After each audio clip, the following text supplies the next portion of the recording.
State Senator Terri Bonoff coming to you from the Capitol. This has been a very busy week at the Capitol. Last night was a real high point where we as a joint legislative body elected our regents. I had spoken to you earlier about the tremendous challenge that our joint committee had, our House Senate committee, in choosing our candidates. But actually, to my surprise, last night in the joint legislative session, we ended up electing those that our joint committee put forward without too much trouble. And I will again say that we were so thankful for the tremendous candidate talent that we had before us. So you can read more about who was selected in the update.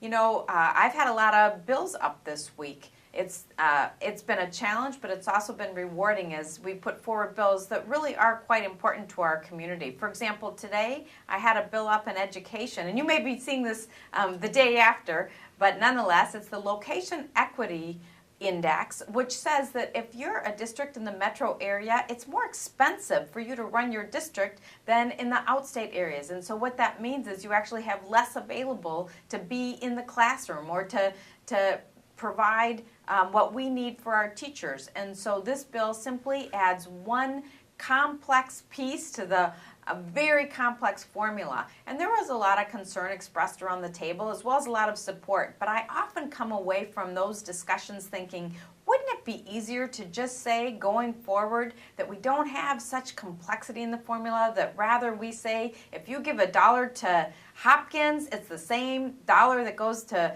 Minneapolis or to St. Paul? I don't know. I think that a simpler education funding formula would be nice.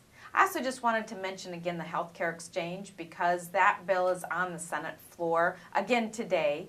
And I have some reservations about the way it is moving through the Senate. The House has made some changes that I do support in terms of making it a more level playing field for our carrier community to be able to participate with an equal voice in this process, and in terms of making sure the costs are in keeping with the overall cost effectiveness measures that I'm looking for. And so while I may not support the version that comes out of the Senate, I do believe that the Minnesota exchange is the right direction, and that I'm hoping that by the end of this process I'll support the final thing. But I want you to know, those of you who are strong supporters of the exchange, that I am working on that because I too believe that it is important, but yet this process needs to have all voices at the table, and so I will express some of the concerns I have in this part of the process. I had great response from the survey last week. I was really pleasantly surprised how many of you were in favor of expanding the base of the sales tax and lowering the rate. I thought more people would say no changes, I don't want you to do that, but that really wasn't the case. It was, you know, still those who didn't want any changes were ahead, but not by that much. So take a look at the topic rewind. That's it for now. Again, I hope you'll read the update so you get the rest of the news.